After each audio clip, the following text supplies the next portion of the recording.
Hello, everybody. It's Peter McLaughlin with BlueSky Hypnosis. Happy Friday. Looking forward to the weekend, I'm sure, for many people.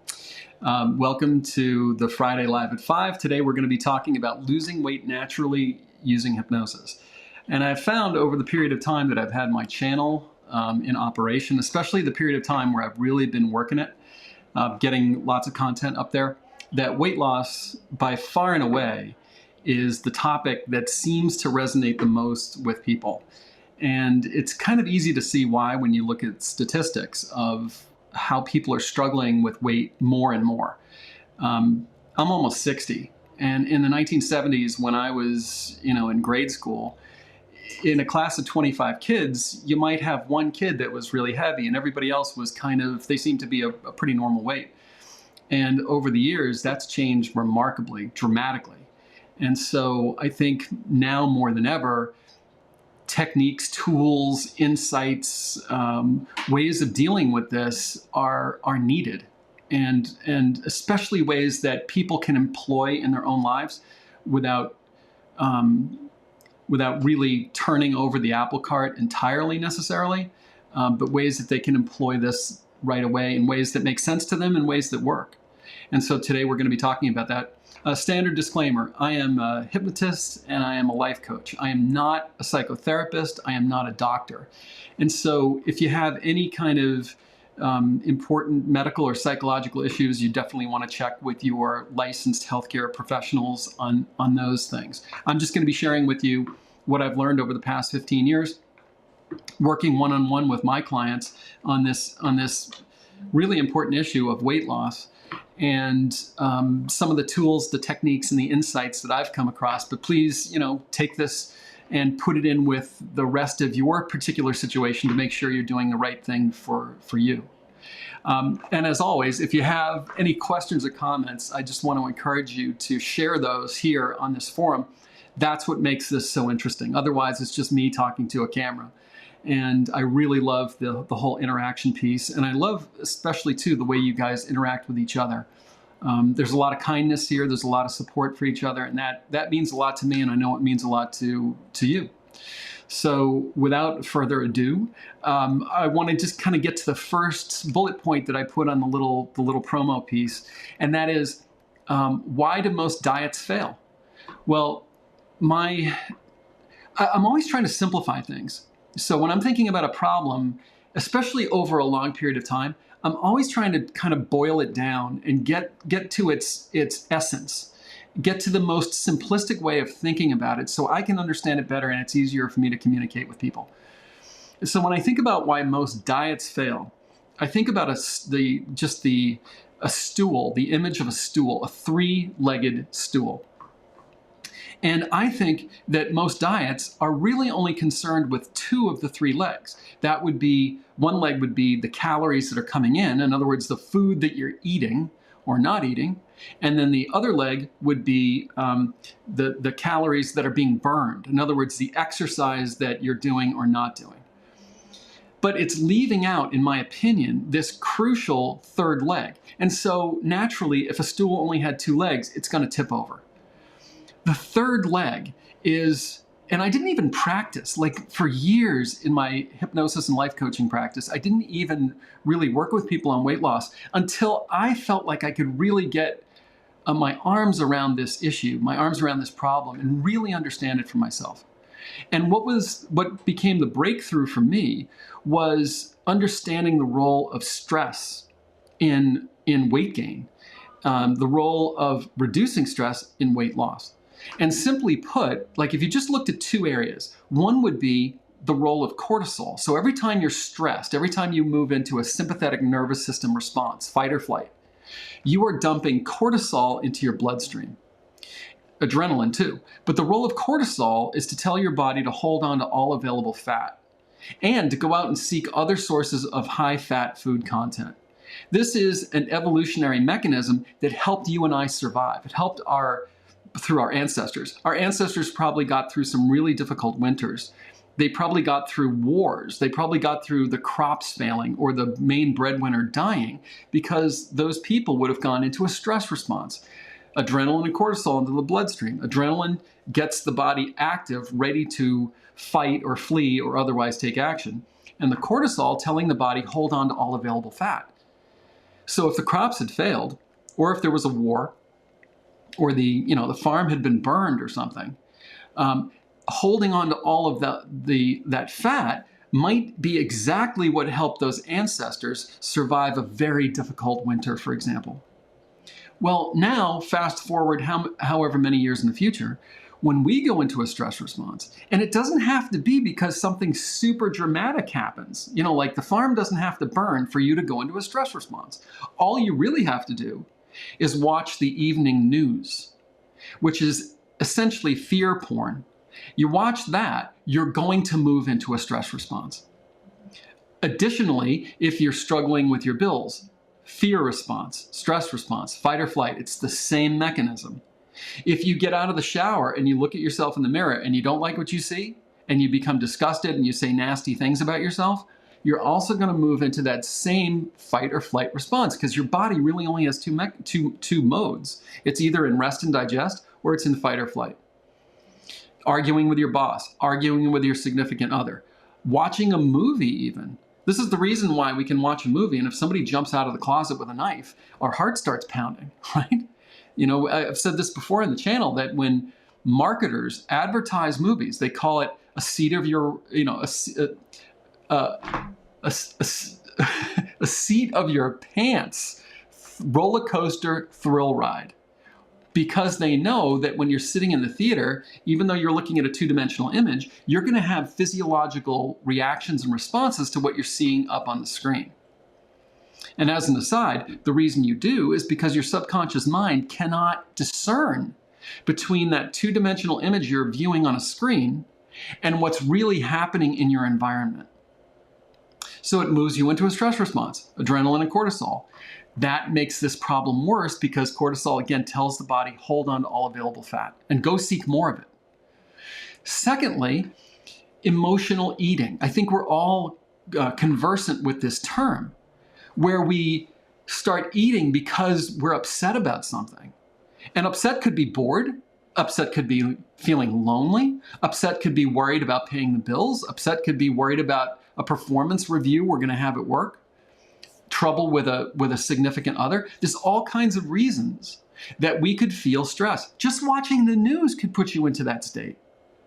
And we call it mindless eating, emotional eating. And what do we eat at those times? Comfort food.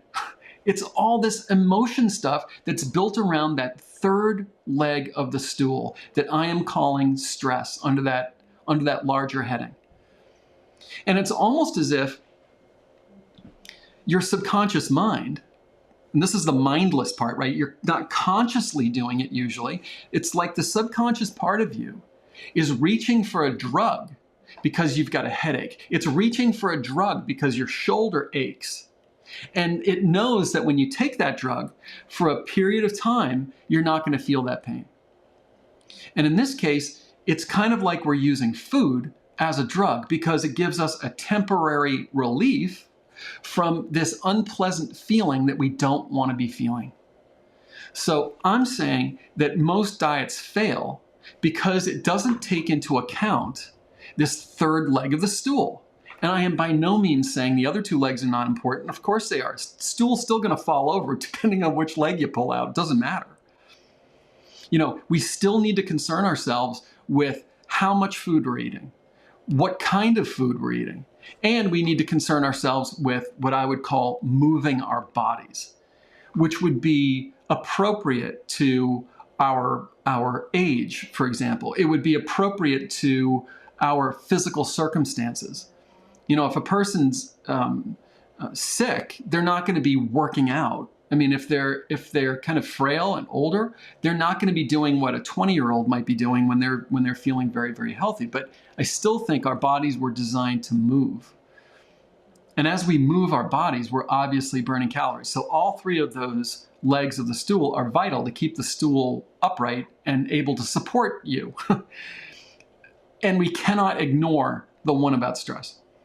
And the main, the really famous weight loss programs that are out there, these multi-million or maybe even larger companies, as far as I can tell, don't really address that part.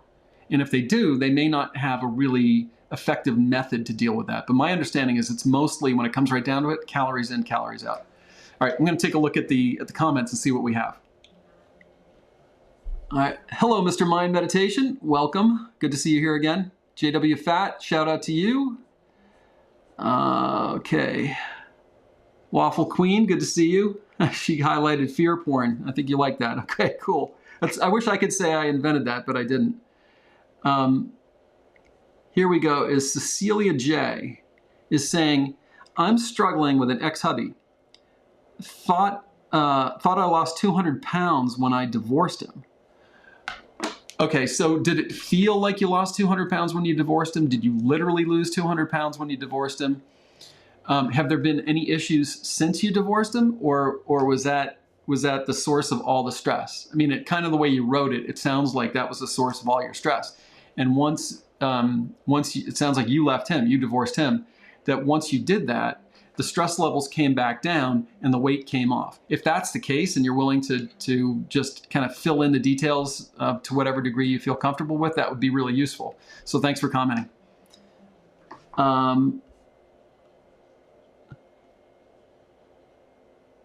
Yeah, Mr. Mind is saying emotional eating is the worst when you have a stressful existence. Absolutely. And as I mentioned before, I think we use food essentially like a drug. In fact, I would say of all of the coping mechanisms, that might be the one that we turn to most often, kind of as a culture, as a society. And food is so ubiquitous. It's all over the place. It's everywhere. And we can, unlike living, say, 200 years ago, you can't, then you couldn't just, there wasn't refrigeration. You couldn't just go down to the corner market in your car and pick up anything that you wanted. Now we have the kind of the cuisine of the world is at our fingertips. There are vending machines and, it's literally everywhere in a way that it simply wasn't before. I think when Coca-Cola first came out, I think the bottles were actually 6 ounces. They weren't 12 ounces or the super-sized liter. The quantities, the portions were much, much, much smaller. I also think that in the 1700s, that I can't remember the exact numbers, but we may have consumed 4 pounds of sugar per person per year. And now I want to say it's like 30 pounds of sugar, 50 pounds of sugar, something crazy. So the readily accessible nature of all kinds of food, especially the kind of food that we're looking for when we're stressed out, is just ubiquitous. And then the other thing I would say about stress is that if you compare us now to the 1700s, without radio, without television, you're not hearing about tragedies happening on the other part of the planet. You're not watching entertainment that involves, people being stabbed and battle scenes and car chases. All of that stuff would have been removed from you. There was no electricity, so you were probably going to sleep. I think I heard one of my friends say this today, about 2 hours after sundown on average. Sleep is closely correlated. A lack of sleep is closely correlated with weight gain. So getting adequate sleep is a huge part of this larger picture of firing on all cylinders to make sure that you're doing everything that you need to do in order to lose weight. But these are all, in a way, many of these things are endemic to the times in which we live. And I think in this very strange way that in the same way that technology can bring us things that cause stress, that drive cortisol and emotional eating, you can use the same technology to bring relaxation to yourself, to be able to move from a decidedly sympathetic fight or flight response back to the rest and digest parasympathetic response. And that's, to a degree, a huge part of what my channel is devoted to. And if you haven't subscribed, it's BlueSky Hypnosis on YouTube. I've got my little subscribe button here to remind people.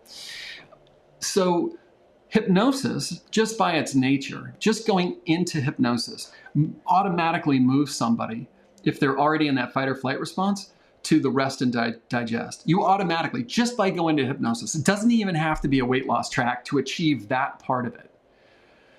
And that can be enormously helpful for people, as you can imagine. I've had people in my office, I've worked with people one-on-one over Zoom, who, you know, after they come out of hypnosis, I'll ask them, how do you feel? And they'll say, wow, I feel so relaxed. And I'll say, when's the last time you felt that way? And they get this like far away look. And I say, has it been years? And they're like, yeah, I can't remember the last time I felt that relaxed. And so you can kind of start putting these pieces together about people being totally stressed out and just being in that state so often, pretty much all the time, that it starts to feel normal. And that anything that moves them out of that stress response to its opposite, to the parasympathetic response, then allows them to realize through contrast, oh my God, this is what it feels like. It's been that long. And no wonder people would feel like they were fighting this uphill battle, you know, with this food everywhere, with input, you know, from all of the screens and from all of the speakers, much of which is causing the stress, and staying up late at night, in part because you want to watch the next episode of your favorite show on Netflix. You know, all that cortisol being dumped into the bloodstream. And you're fighting against that cortisol. And then you're fighting against those urges to relieve yourself of this stress by emotionally eating. All right, see what else we have here. Scrolling up and scrolling down. D. And D, I think you're in South Africa, if I remember right. COVID has put me in a high stress mode. Every time someone talks about it, I just want to sob.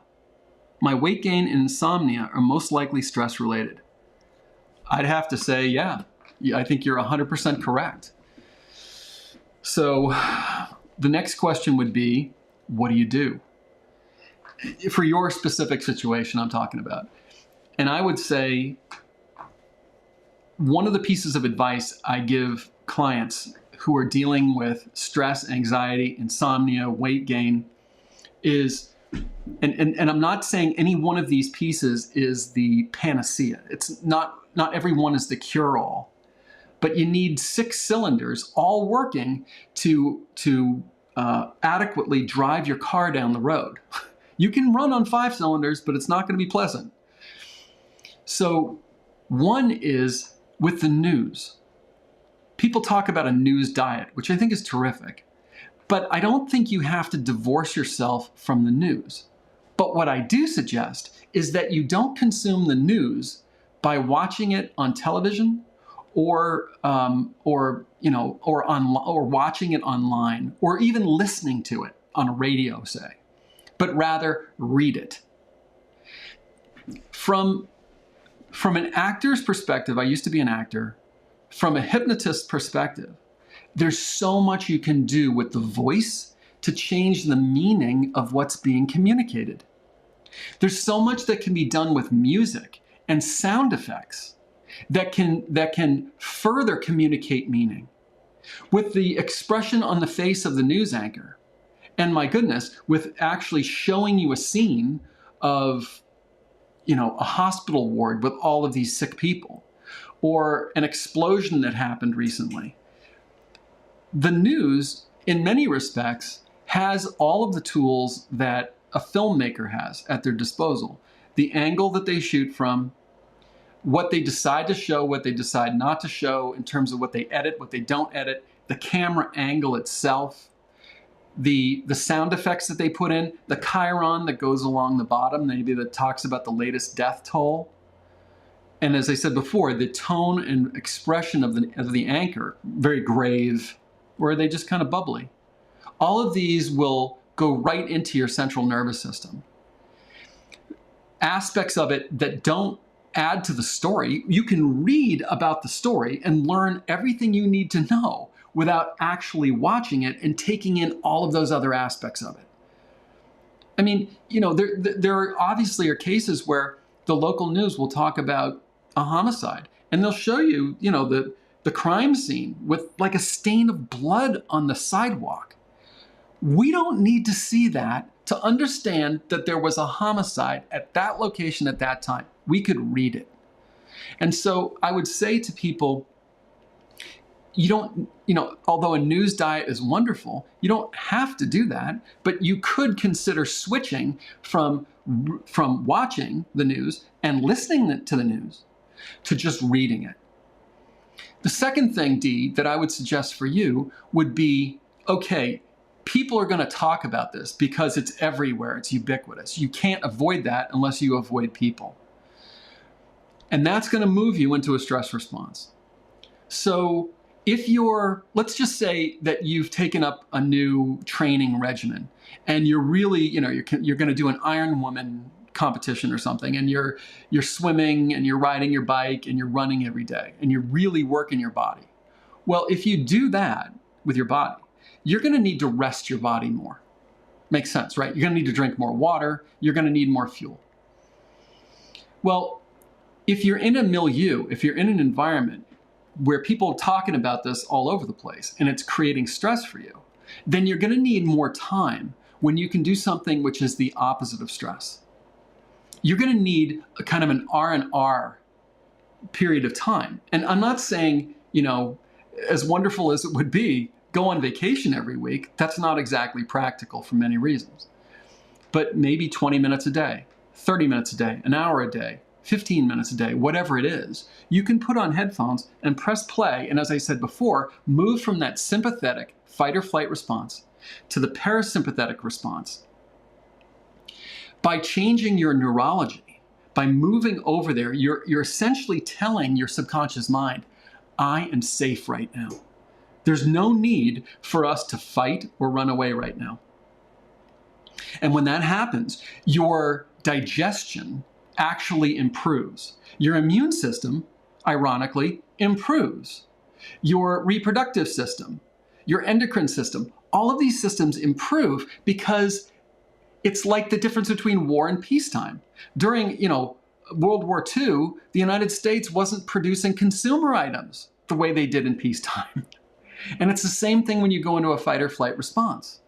When you're in chronic fight or flight response, your body is not optimizing your immune, reproductive, endocrine, digestive systems. It's diminishing those so it can send that energy into your muscles so you can run or fight. All of these things will make it much harder for you to sleep and much harder for you to lose weight. So I'm saying change how you consume the news to reading it, and schedule time every day. Hopefully all of us are brushing our teeth every day. We're probably taking a shower every day. We're doing some basic things. And I think that, 15 or 20 minutes to have R&R for yourself. And what I mean by that, again, is put on headphones, press play, and go within, where you will definitely move from that fight or flight response to the rest and digest parasympathetic response. So hopefully that makes sense to you. And I hope you let us know if you actually start doing these things and what effect it has on you. So thanks for making that comment. All right. Jwfat. This is so interesting. Let me click here. I found that I do eat by anxiety. I used to yo-yo diet all the time till I found your channel and did the video for weight loss with rain for 30 days. My question below. Okay, let's see here. Once I did the video for 30 days, it did diminish my anxiety, so I haven't been eating like that anymore. So by me doing the hypnosis, did I change my eating habits? Well, I would say that that you're saying I'm not eating like the way I used to, which implies you're eating in a brand new way. So it sounds like you did change your habits, right? I mean, that's what it seems like to me.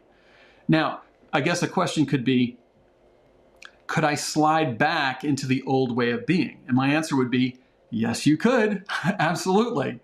If you stopped attending to that part of you that I was saying to Dee before, that like R&R session every day.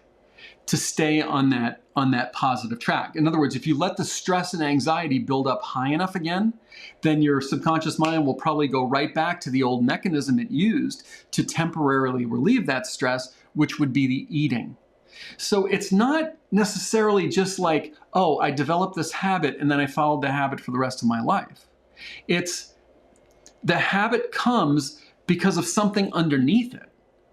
Right? So what was supporting, if you will, your old eating habit was the underlying stress and anxiety. When you move that underlying stress and anxiety out of the way, that way of behaving doesn't make much sense anymore. And so the habit can start to fall apart on its own, and you start doing something different. And if you do something different every day for a period of time, that becomes a new habit, but that has to rest on something.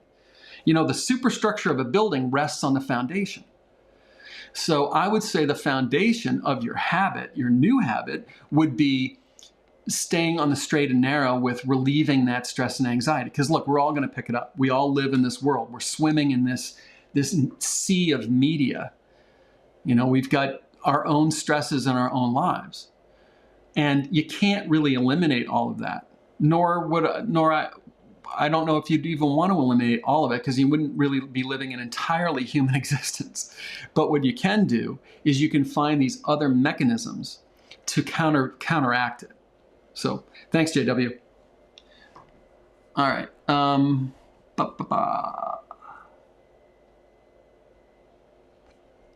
Okay, so Mr. Mind is saying, change your thoughts, change your life. Love that. I live by that, I think. We as humanity as a whole should work on our stress levels and get more mindful. Yeah. I mean, I think in a way we become almost like automatons when we are so stressed out, because the thinking goes from your prefrontal cortex to the reptilian part of your brain, also known as the hindbrain. And the hindbrain is only concerned with your survival.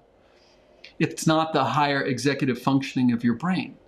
So to be more human, if you will, we need to step out of stress. We can't be there all the time and expect that we're going to be super creative or super empathic or super compassionate or super productive even. You know, we're going to be more like drones if we're thinking in this very primitive way. So yeah, I totally agree with you that we should be working on just like we would work out, you know, just like we would brush our teeth, we should have a little practice that allows us to release all of that stuff and to rebuild on the inside. And physics tells us that a body in motion tends to stay in motion. I think it's called the law of inertia. So if you do something like a habit, if you do it more often, it's harder to knock you off that. But great point. And mindfulness, of course. I mean, mindfulness just means paying attention to what's happening. You know, if your mind is focused on the future in terms of fear and worry about what may or may not happen, you're not in the moment. If your mind is going to the past with hate, anger, resentment, shame, and guilt, then you're not in the present, you're actually in the past. And you can't succeed, you can't be at your best if you're not in the present moment. So totally agree with what you say.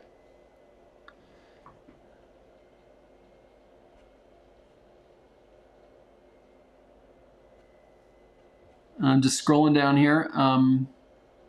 Oh, here's Cecilia.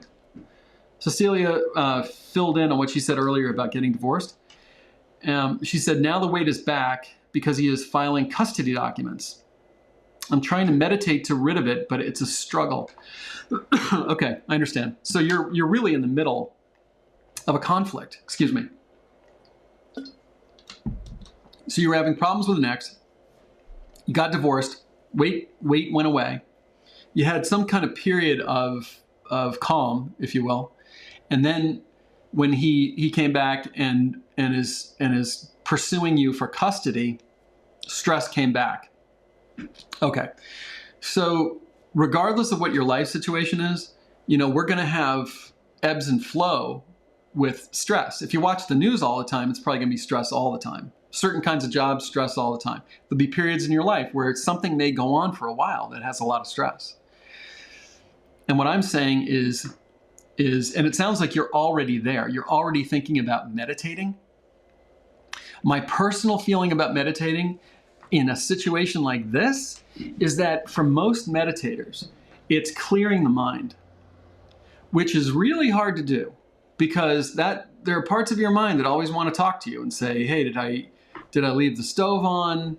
You know, I should have tried out for the volleyball team when I was in high school. That person looked at me in a strange way. I wonder what's happening tomorrow. I feel a little bit hungry. Did I hear the cat? Like, it just starts going mental on you. With hypnosis, you're kind of following a narration. And with certain tracks, you could even have, say, binaural tones, or it's also called hemisync, programmed onto the track. You could have music and nature sounds on there. So there's a lot going on for that part of your mind to be focused on, which can make you actually more mindful. It can be easier to follow that narrative than it is to just simply clear your mind. So, you know, my recommendation would be go work with a track. See how that compares to meditating. And it may be that you're able to just step out of all of the stuff that's going on in your life while that track is going on. And if that's the case, it will definitely bring you some relief. I mean, one of the tracks that I think about for you right away is I've got one, it's like a 20-minute track for weight loss, and it's called Dual Track, D-U-A-L, Dual Track Hypnosis. So you put on headphones, it's got the binaural tones, and after about 9 minutes of a hypnotic induction, it then gives you suggestions, affirmations, and messages from, say, call it track 1 that goes in one ear, while suggestions, affirmations, and messages from track 2 goes in your left ear. There's a lot going on. And then it brings you out. That one, because there's so much going on there, it may really help you let go of this kind of intense thing that's going on in your life right now. So if you try using that track or a different track, please let us know how it worked or didn't work for you. That would be really interesting for people. Because if it does work for you, you know, I mean, we're all human. There's stuff that's going on for a lot of us at different times, and other people could benefit from that as well. So thanks for filling in the rest of that information. And good to see you here. Michellehurst. I lost a lot of weight years ago, and then an ex-boyfriend threw me in a fight. Ooh. I felt so light and vulnerable. I haven't been able to lose weight since. Okay. So one of the things that I put in my little promo was common obstacles to weight loss. So the key here is to realize that your subconscious mind, its job, its role is to protect you. And from what you're saying, in this horrible incident that you had with him, when there was violence, you felt super vulnerable because of how light you were relative, presumably, to him. And so your subconscious mind sounds like it decided in that moment, okay, protecting her, preserving her life is more important than her physical weight, how she looks, how she feels in that amount of weight. That's subordinate to preserving her physical life. And even if he's way out of your life and he's no longer a threat, it sounds like you understand that there's still this part of you that's saying, we're not going there. And maybe you get on a diet, maybe you start a different plan, you start losing the weight, and then at some point, it gets overturned. Now, people can call that self-sabotage. Like, I was doing really well, you know, I was eating all the right food, I was exercising, I was dropping the weight, and then all of a sudden, I found myself with a donut in my hand. And from there, it was all downhill, and I gained more weight than when I started the thing. They would call that self-sabotage. My opinion is there is no self-sabotage. It feels like that because the conscious mind just says, I want to lose the weight. That's healthy, it's attractive, it's whatever. I can do things that I can't do now, it's all good. But the subconscious mind that's trying to protect you says, In the case of you, Michelle, you know, you were so vulnerable in that fight, you can never let yourself get to that place again. And so that part intercepts you basically at some point and says, shuts down your efforts. That feels like self-sabotage, but if you think about it, it's not. It's maybe you could think of it as a misguided part of you who has very good intentions, who's trying to protect you. And we kind of get angry at ourselves. We get angry at that part that is producing the donut without realizing it's just trying to help me. And when you realize that, some of the tension goes down and you can think more clearly. You're not going to dump cortisol into your bloodstream, and it can be easier to deal with the problem. Now, specifically for you, Michelle, and again, I'm only speaking from my perspective as a life coach and as a hypnotist and doing the kind of work that I do. That if we were working together, what I would want to do is I would want to go back with you in hypnosis, in your mind, and I would want to essentially reprocess that incident, heal that incident, probably most likely heal that relationship with the ex-boyfriend. And when I say that, I don't mean you ever have to get on the phone and call him. You don't have to meet him. You don't ever have to say forgiveness words or anything. It all happens inside of your own consciousness. But the idea is that by reprocessing the incident, by going through some kind of forgiveness process in your consciousness and in your emotions, it's like we rewrite the code in your mind. And then it's easier for your mind if it looks back and says, that's no longer a threat. I can stand back and let you lose the weight. And you would know this because, well, you'd start losing weight, but also you wouldn't feel vulnerably light. You would feel pleasantly light, if that makes sense. So thank you for making that comment, because that really kind of opened up a lot of the other things that I was hoping to talk about today. So good luck to you, and thanks for making the comment. All right, Cheryl McDonald. My biggest problem is I have no appetite. I have to force myself to eat breakfast and lunch, but yet I'm still gaining so much weight. Okay, so, excuse me, let me fill in the blanks here. Hopefully I'm gonna do this right. You're eating like a bird. You're eating almost nothing, but you're still gaining weight. What I would do is, there are two things that I think of. One is, if you're under a lot of stress, cortisol tells your body, hold on to all available fat. Don't let it go. Slow down the metabolism if we have to, but hold on to that fat. So if you're under a lot of stress, that could be why that even though you're not eating very much, you're still not losing weight.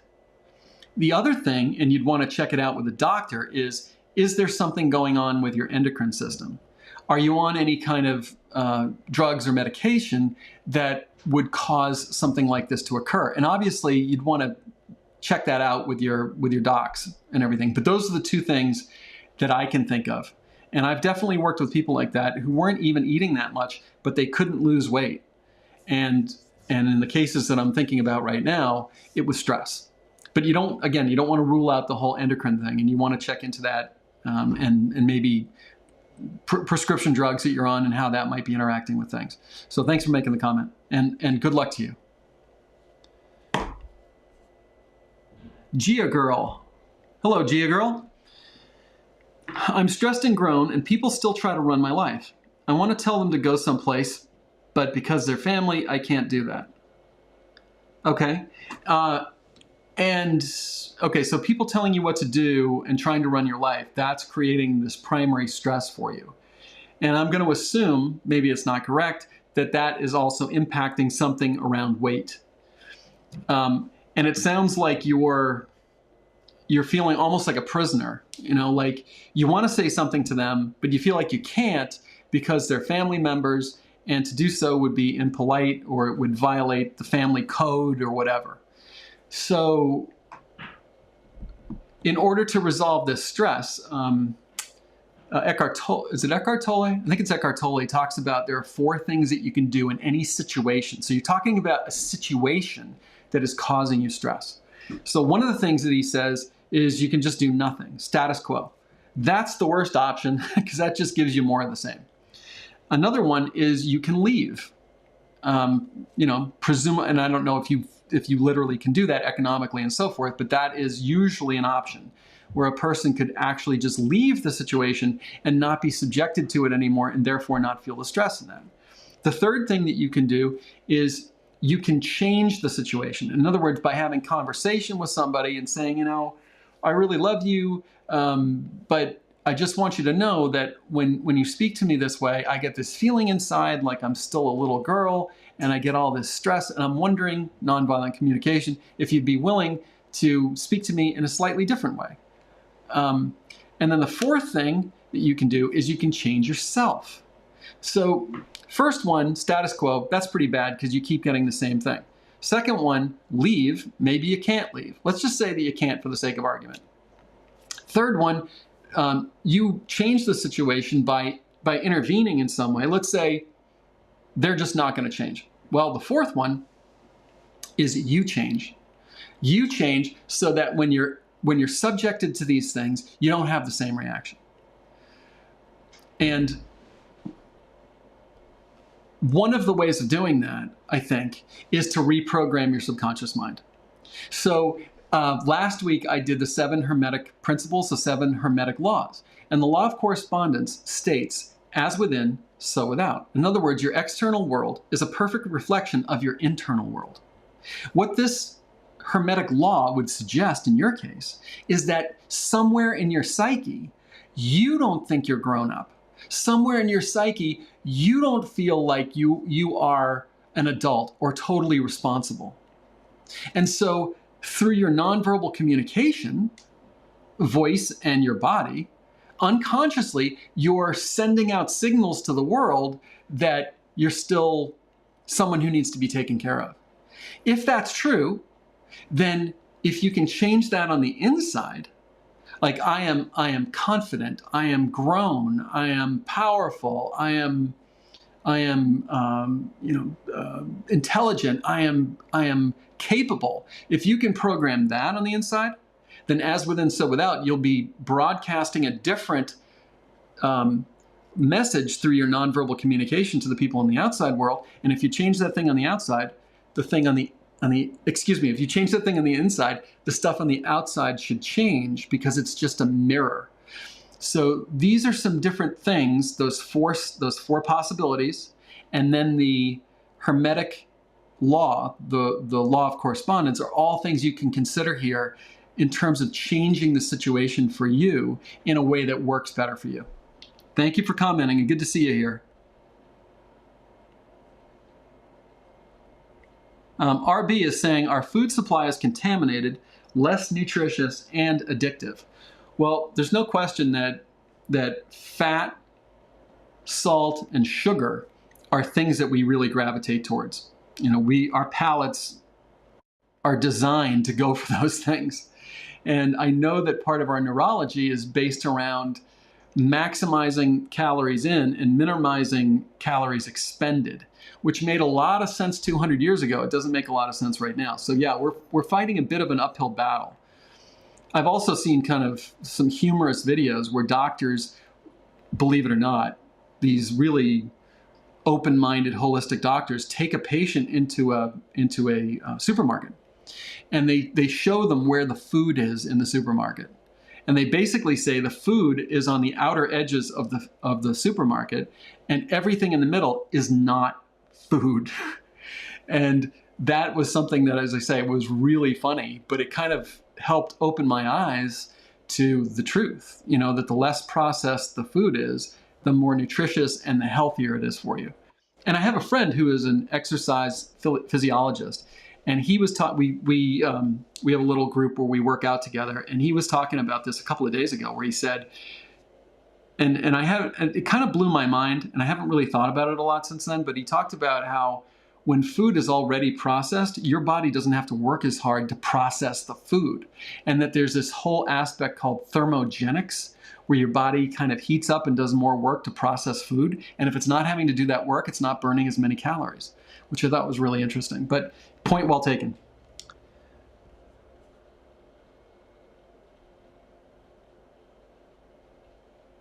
Mr. Mind is saying that emotional eating or eating as an addiction is a cultural problem.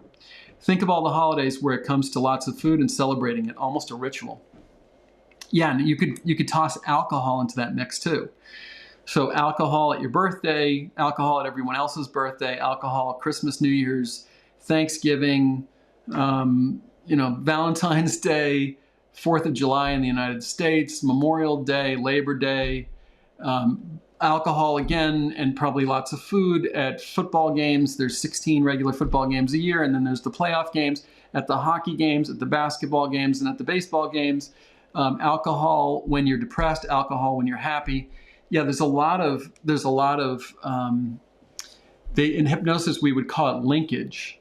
When you link one thing with another, when you see the color yellow, you'll feel sunny and happy. And if that is accepted by the subconscious mind, when the person sees the color yellow, they're like, they kind of feel happy. And advertising and movies and, as you say, these cultural rituals have a way of embedding themselves within us. And it's probably through mindfulness and awareness that we can see these patterns. And by taking away the deeper stress and anxiety, it can remove the foundation or support upon which the habit rests and make it easier for us to participate in some of these things without going crazy. And I know that that's possible because I've had quite a few clients that have described that very thing to me, but you make a really good point.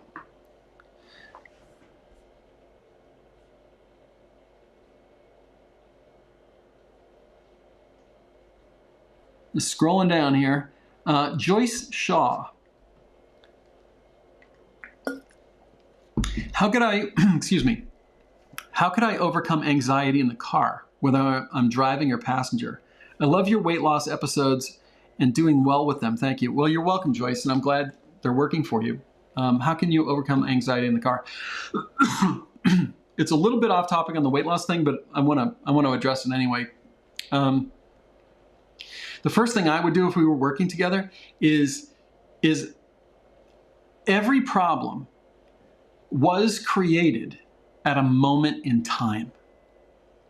At some point in time, this thing about anxiety with a car was created. It was birthed at some moment in time.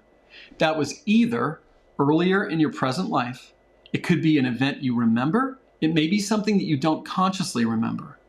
Or it could be in a past lifetime, in which case you don't consciously remember it.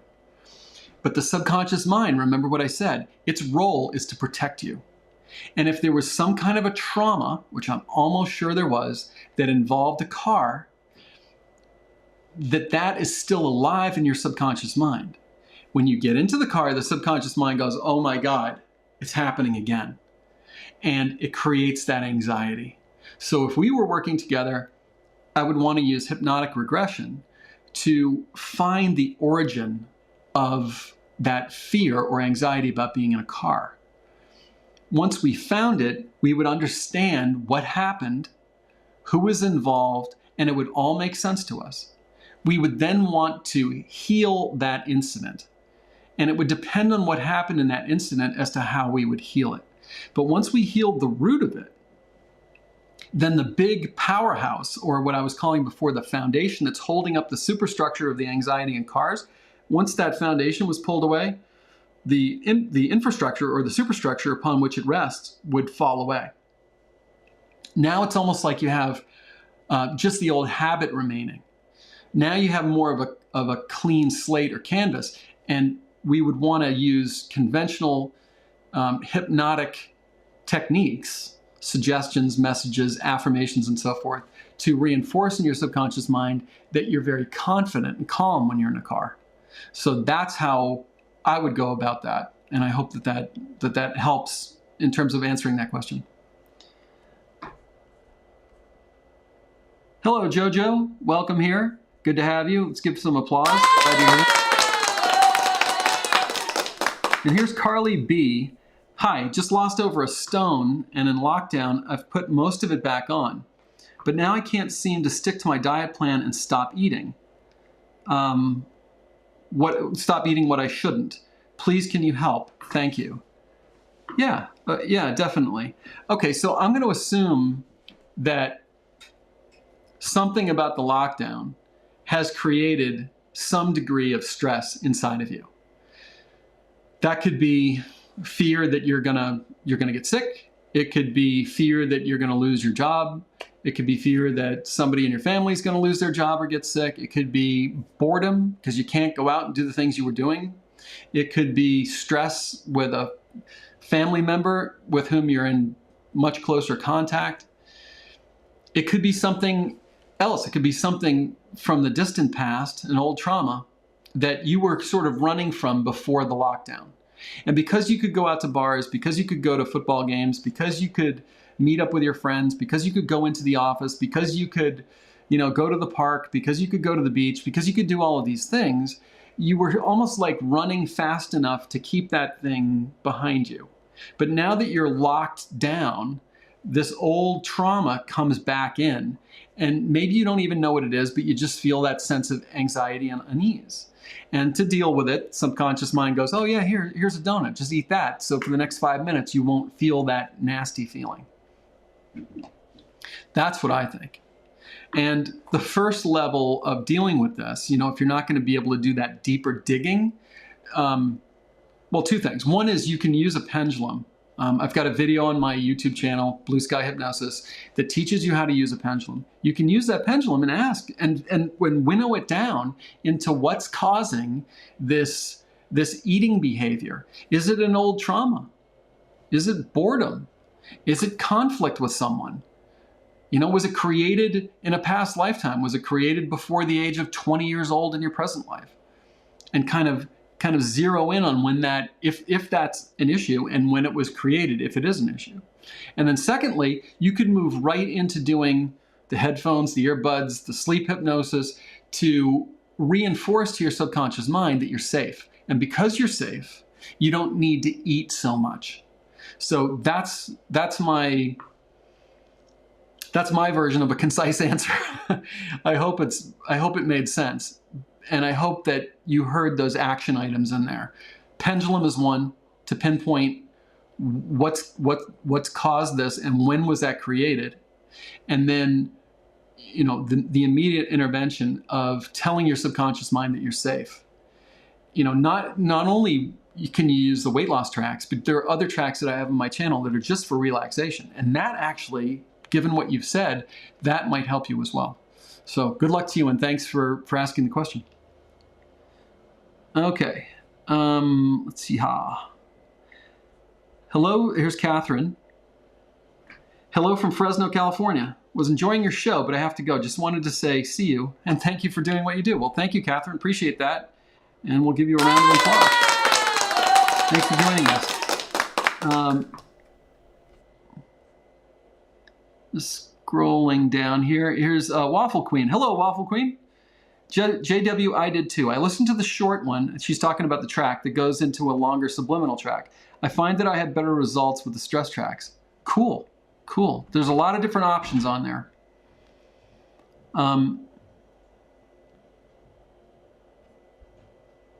Let's see, just scrolling down. Jwfat said, well, I guess the reason I haven't fallen into the same old habit is because I spend 30 minutes of relaxation hypnosis before I go to bed at night. I actually created a playlist of your channel. So that's perfect. So JW, kind of on her own initiative, created, she got through the acute phase, if you will. She changed things around. Her eating habits changed. And then she set up what I'm going to call a maintenance program for herself. So every night, she said, before she goes to bed, she just listens to a 30-minute just relaxation. It's not even weight loss. And that moves her, if she's in that stress response, to the opposite, the parasympathetic response. It probably helps you, JW, sleep better. And it takes away the foundation upon which the superstructure of the old habit used to rest, and it keeps it gone. So kudos to you. Way to go. I'm going to give some applause to Jwfat. And Jojo said, oh, I want that dual track. So that dual track, Jojo, just so you know, is free for you to use. It's on my YouTube channel. Just type in, on my channel, BlueSky Hypnosis, weight loss, and the word dual, D-U-A-L, under the search, and it should come right up. And make sure you use headphones or earbuds with that one, because that one has the binaural tones built into it. And the binaural tone, just so you guys know, is a slightly different tone going in the left ear than going in the right ear. You won't even be aware of it because there's so much else going on, but it helps your mind go into a deeper state of relaxation. And I just want to make sure that I touch on some of these other. I want to make sure I get to everything I said I was going to get to. So common obstacles, diets fail. Yep, stress is the key. We know that now. Overcoming self-sabotage. Cool. Oh yeah, and I talked about hypnosis tools that you can use right now. So that would be, in terms of the stuff I produce on my YouTube channel, BlueSky Hypnosis. Subscribe if you haven't. And there are different kind of tracks on there. I think I have 34 tracks that are related to weight loss at this point in time. I'm going to be making more all the time.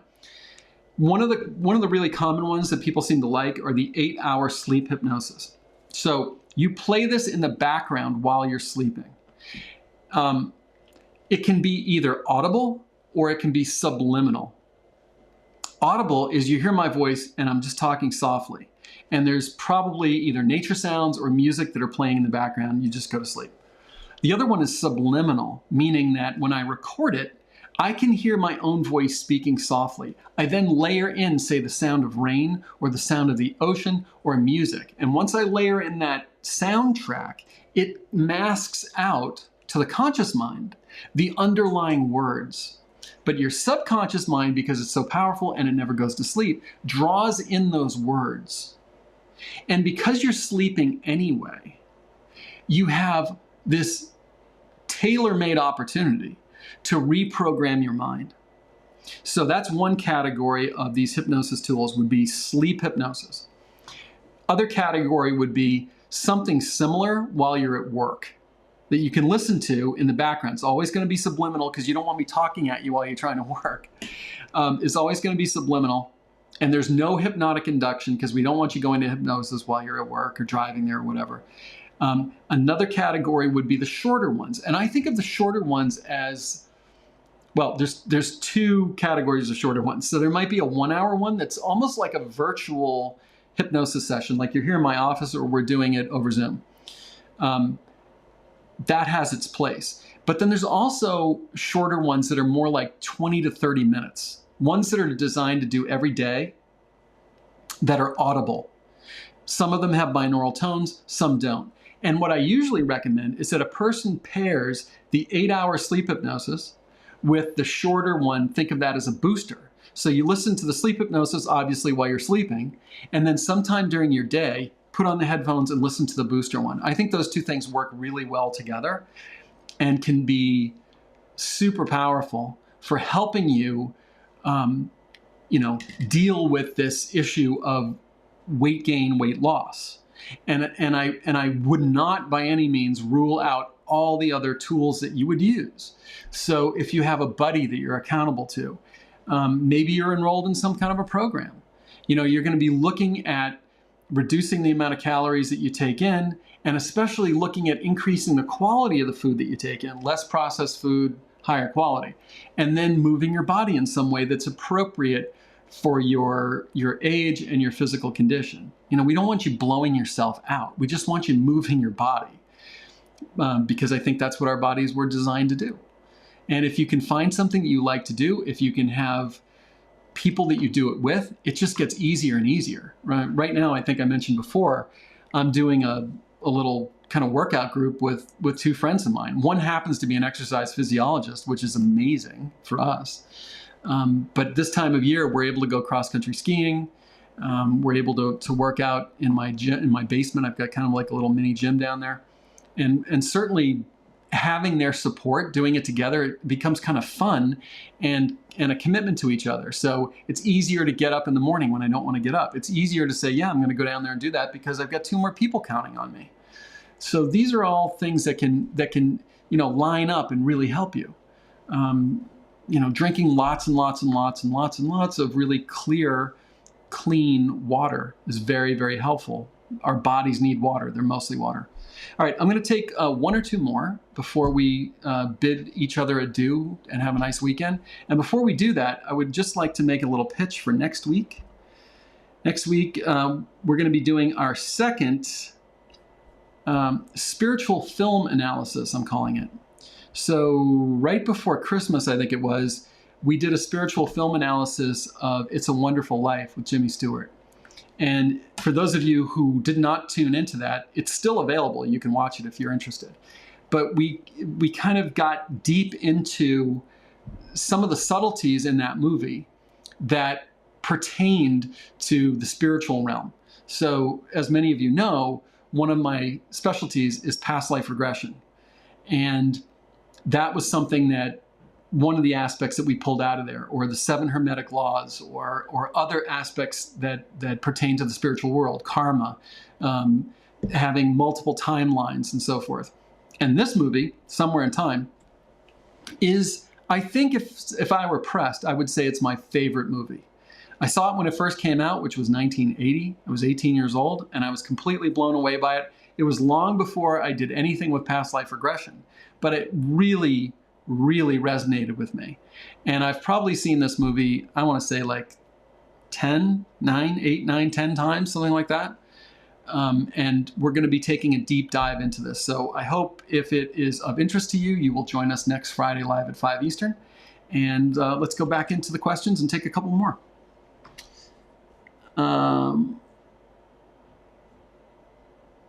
Let's see, scrolling down here.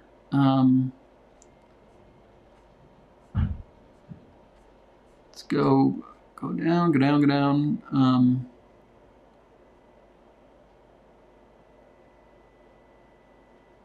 See, D needs to go to sleep because it's 1 a.m. in South Africa. D, night, have a good rest. Thanks for joining us. Thanks for staying up late. RC Cat is asking, can we play the track while working? And I don't know if you heard me just a moment ago, but I was talking about, I do make tracks specifically for working. It doesn't have the hypnotic induction. So some of the 8-hour sleep hypnosis, it will start with my audible voice, and it will be guiding you into hypnosis. A lot of people, it really helps them get to sleep. And then at some point, maybe 20 minutes in, 30 minutes in, it will shift from audible into subliminal, and that will go all the way out to 8 hours. So for work, I make it without the hypnotic induction in the beginning. It's just the subliminal suggestions. So that's a really good one to use while working. I suppose you could use one of the other ones if you forwarded past all the hypnosis stuff, but I do make ones specifically for working for that very reason. Valerie Nelson, always enjoy. Thanks, Valerie. Glad you were here. Just scrolling through to see if there's any other ones here. Marie Hogan. Hello, Marie. She's saying, if it comes in a box, a bag, or a can, you probably shouldn't eat it.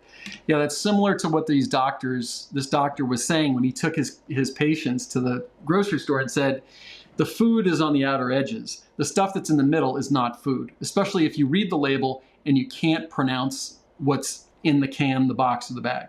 So that's kind of interesting. You know, what happens when we just eat super healthy food?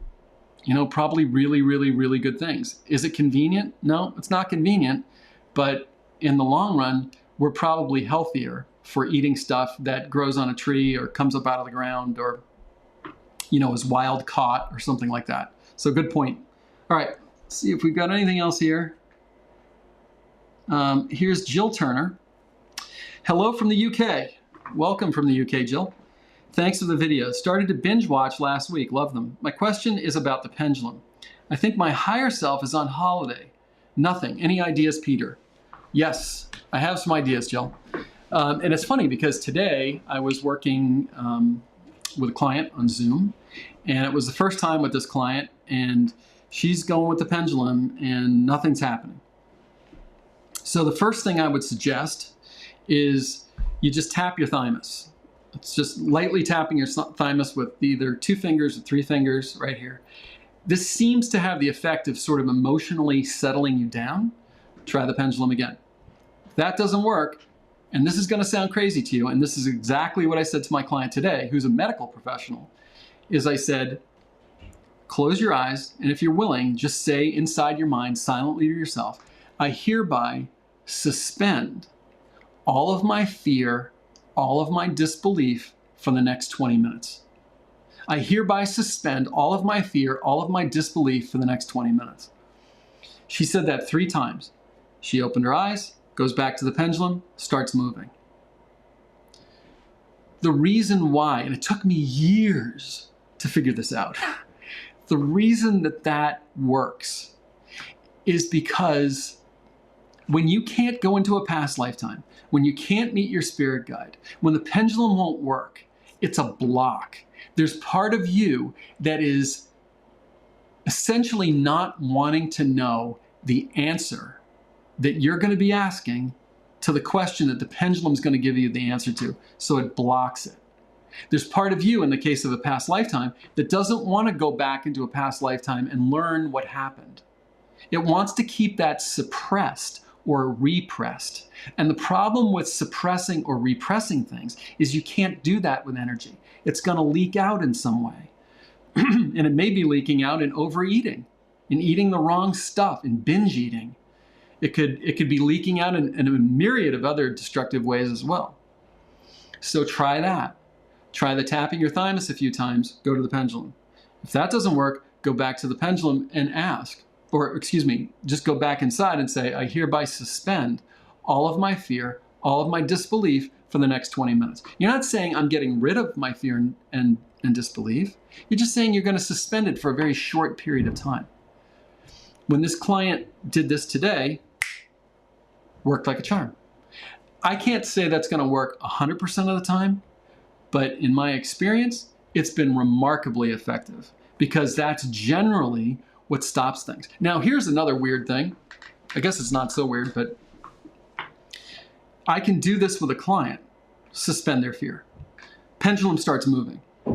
We start asking questions, they're getting answer, ask another question, it freezes.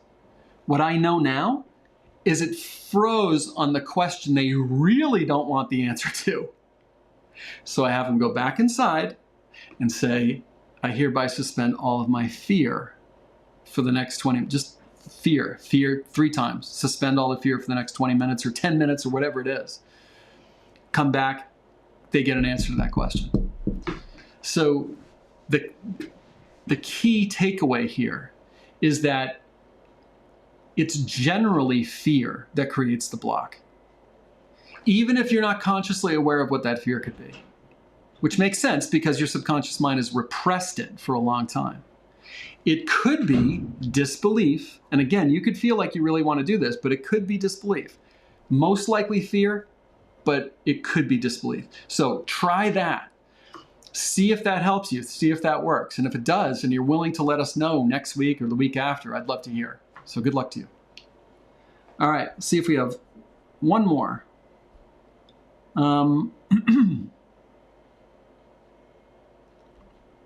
Carly, thank you for your help and advice. It really made sense and helped. I will have a look on your channel and listen to some of the tracks you mentioned. Thanks again and take care. Well, cool. Good for you, Carly, and thanks for letting us know. Here's Samantha. We'll take Samantha as the last question of the day. I'm a newbie, but even after a week of using the 8-hour tracks for weight loss, I can already notice a big difference. Getting out on my runs is so much easier. Thank you. Way to go, Samantha. We got to get some applause for you. That is outstanding. Congratulations. And one of the things that I like to point out is that by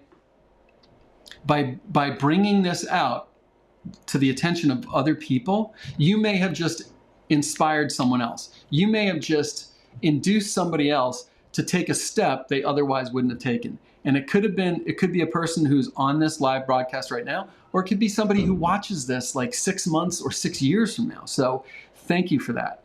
And thank you for everyone, the regulars, the new people.